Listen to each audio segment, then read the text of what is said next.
It's the Great Northern Sexcast. Kelly Guest and Colleen Bertino. Hey, Colleen. Good morning. It's been a busy one. Oh, so far so good. At least we're keeping a little bit warm. Yeah, it is. It is definitely frozen up here, and a good time to be listening to the Great Northern Sexcast. Don't know what you're doing right now, but you could plan something to do to stay warm for later once you hear what we have to say today. Oh, I would certainly hope so. Wait, build up a little passion and some heat. No kidding. Hey, you said that there is an LA show going on right now, and you've got a buyer on the loose. Tell me what's going on. Well, I got some emails. I got some text from her. Tara's out in LA right now. This is a manufacturer show or a founder show. Okay. Companies like Topco, Pipe Dream, some of the larger manufacturers. Tell us what they are. Okay. I just assume. I forget. Right. Not everyone's been doing this for 35 years. Pardon me. No, they make the sex toys. Okay. They make the vibrators. They make the bondage items. They make the dildos. They make the lubricants. Mm-hmm. And they realized that they were tired of being sort of secondary at the CES show. Oh. That used to be a part. That used to be where we used to go to the CES show in January and check it out. The Consumer Electronics Show, which I could make an argument that these are electronic. Yeah. But they decided they needed to be on their own, sort of to be their own venue, not the sideshow for everything else. Sure. Because believe me, it was a sideshow. Yeah. No, but so like I said, right now this is the founder show, and we buy directly from the majority of the companies there. My dad set up great, what's the word I want? Relationships? There we go. You got it. I'm here to help. More coffee, please.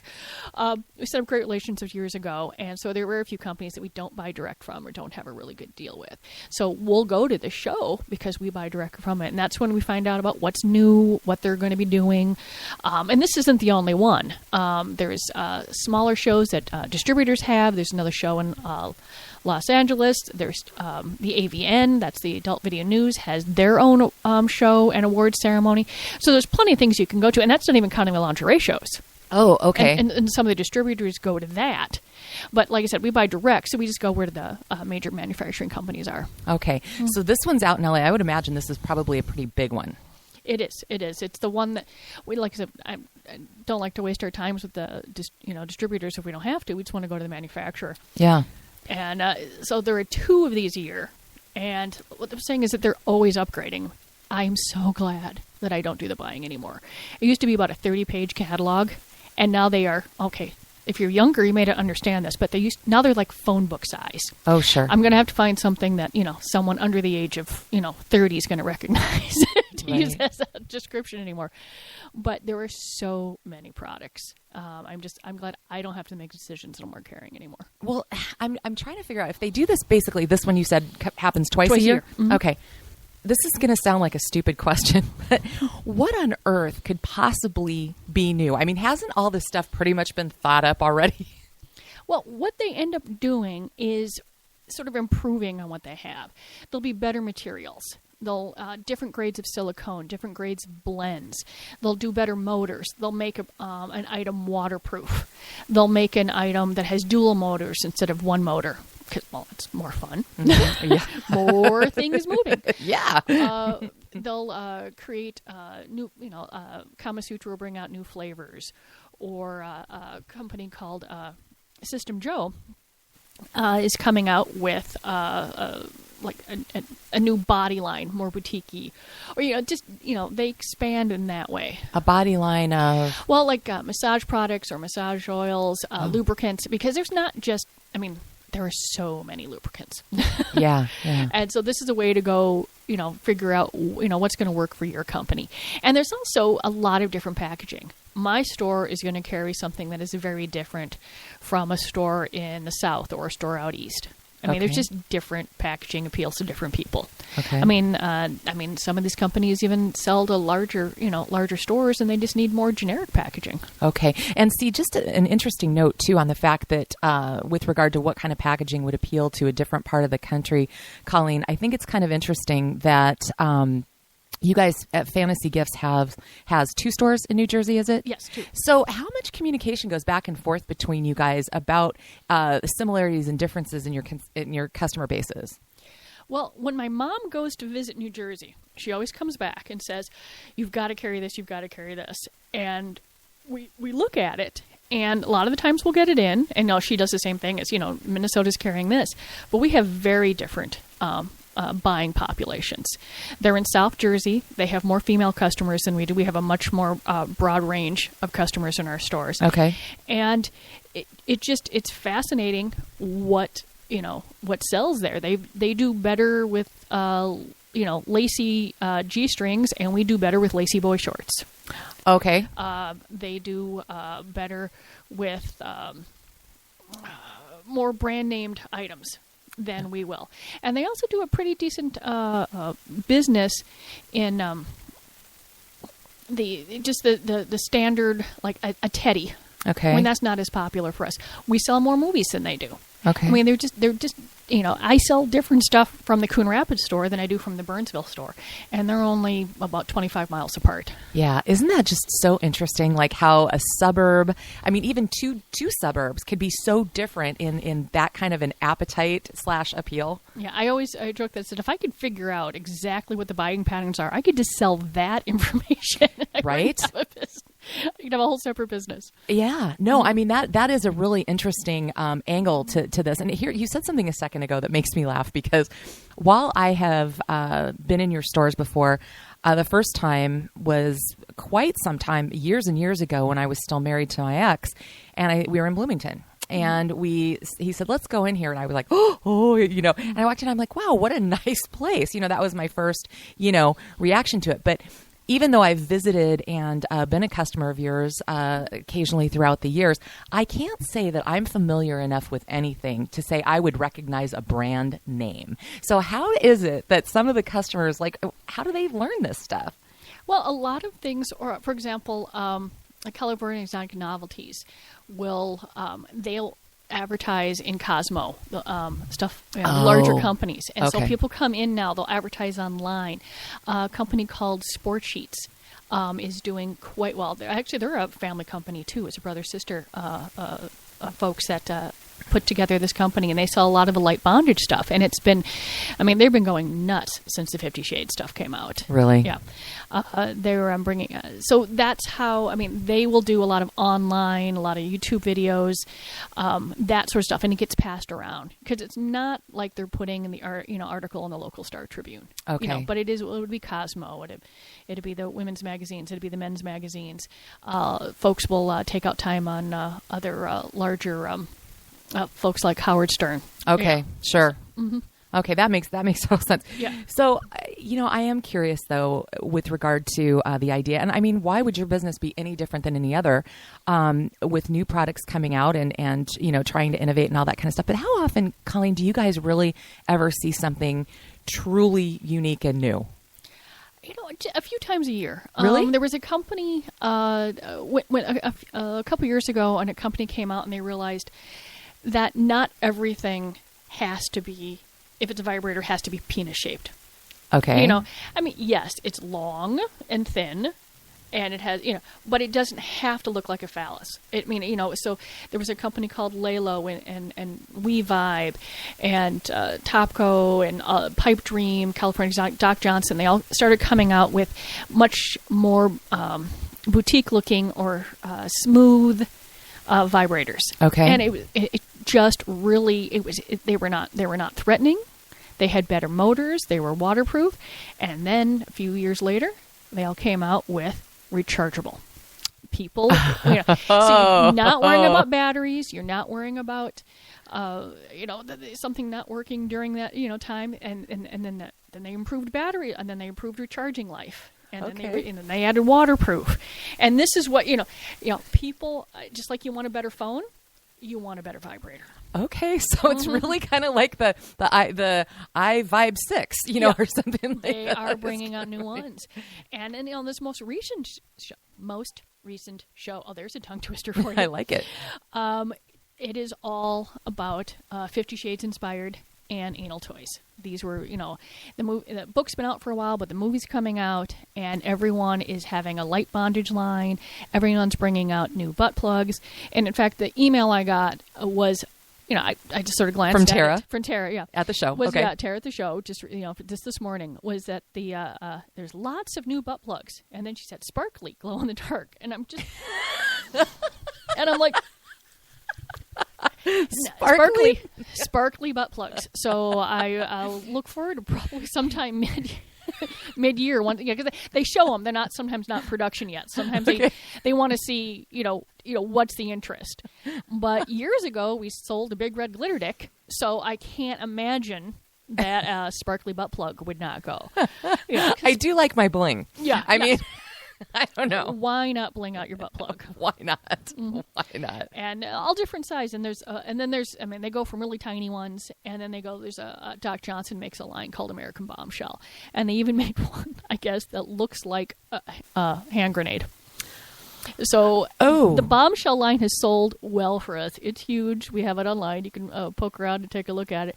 Do you have some camo crotchless panties that go with that? I know we have some camo lingerie. Okay. Whether or not they're crotchless or not. Get the whole package. Yeah. But that's always, and those have been number one sellers for 35 years. No kidding. Yeah. There's cycles to everything, more or less. Right now we're in a huge... whether or not people are more willing to talk about it because of the movie, or whether but we always sold a lot of bondage stuff. Did you really? Yeah. I was going to ask you about that too. I want to talk about that kind of in the next segment a little bit. Mm-hmm. We'll kind of put a pause on bondage for a minute, but you just. Let's just put that on hold. Did we safe word? We'll pause on that? Okay. Just safe word. Yeah. So, no, I want to know, like you just mentioned about trends and all of that. How often would you say that things do shift? And what are some of the indicators? I mean, how do you feel it right away in the store? It's like all of a sudden nobody's interested in butt plugs this week. Or I don't know. How does that work? How do you guys gauge that stuff? It really is customer request. We'll start getting people are asking about this. And then I immediately go to Google and go, was there an article somewhere? Did someone mention it did it happen in a TV show? That's when we find out. A lot of times it will be industry driven. I mean, if they're going to create a whole new line of let's say housewives inspired toys, that's sort of big out there, and we're going to know about it. Okay.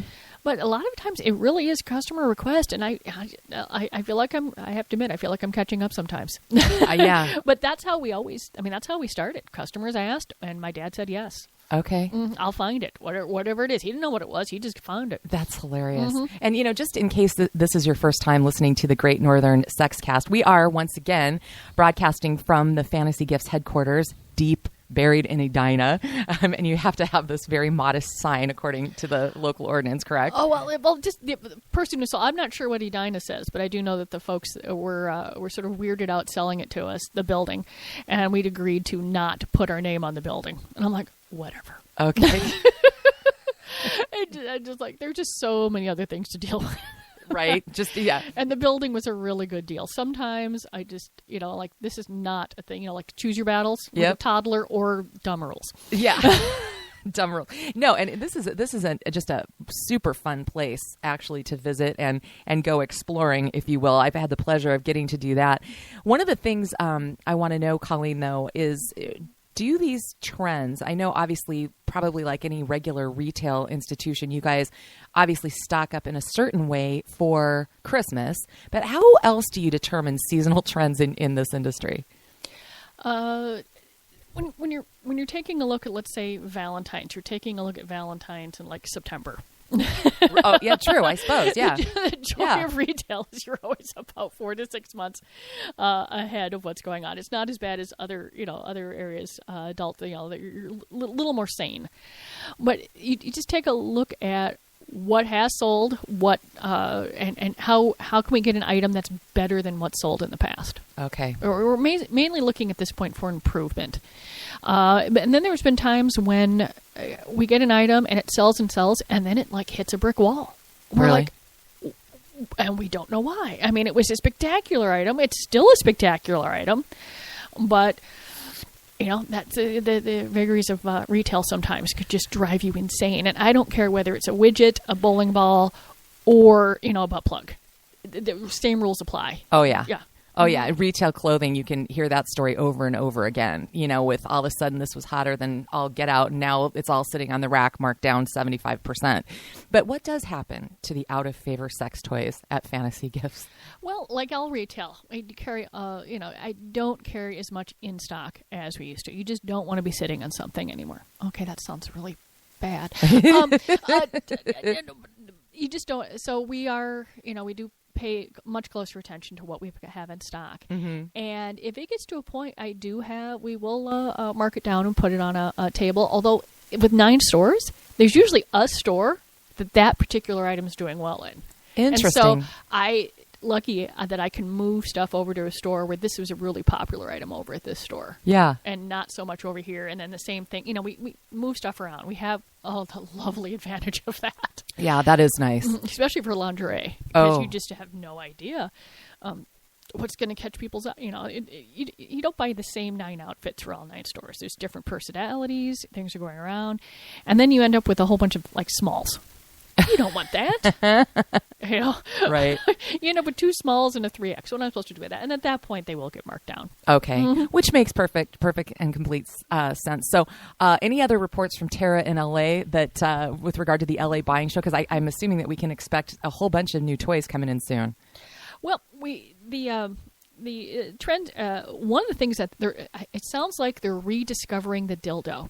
Okay. They have focused a lot on smaller vibes and the rabbit vibes and stuff with yours, but you're just your basic dildo or dong. I think that has been neglected for years. We sell them like crazy. We can't keep a lot of them in stock. We have some, and it looks like they're putting more into using the same molds but doing better materials. Okay, so that they're easier to clean. More modern colors. Used to be that everything was either pink or purple. Yeah. And I'm like, they're nice. They're, semi-neutral colors to some extent, purple is. But they're getting into better realistic tones. Really? Stuff like that. And that's one of the things to have a hard time, too, with, because a lot of the companies, I think they're finally joining this century, it would call things flesh tone. And it would be, sort of pale and beige looking. And I'm like, there's 7 billion people out there, and there's a lot of different flesh tones. Yeah. So I was going through sites trying to find the best words, but they're coming. They're just a variety of colors and a variety of tones, whether or not they're fantasy colors like purple and blue and glow in the dark and sparkle, or whether or not they're every skin tone under the world.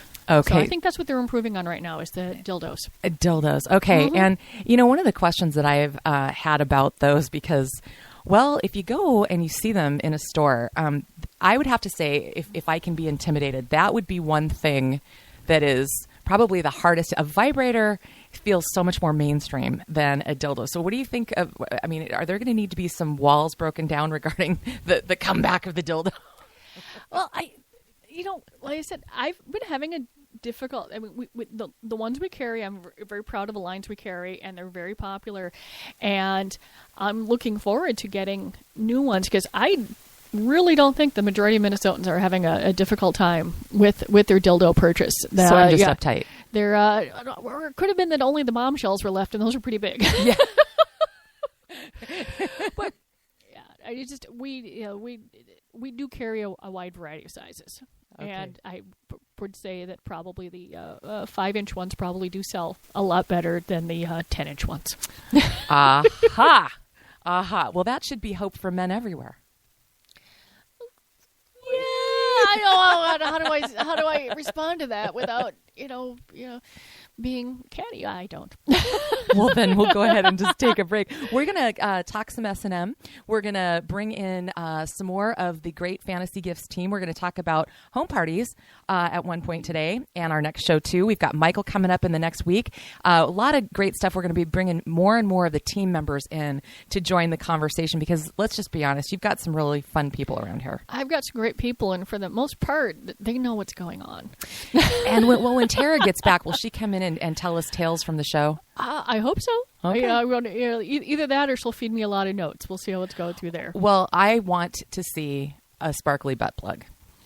Oh, I'm sure we can manage that. If not if not the next few shows, they'll be in. And we'll turn off the lights and check out the glow-in-the-dark ones and test it right here. Oh, when we get glow-in-the-dark stuff in, we have, in fact, I'll run into the kitchen area and turn off the lights. And close the door. Because that's like an interior room here. Yep. Are they pretty good?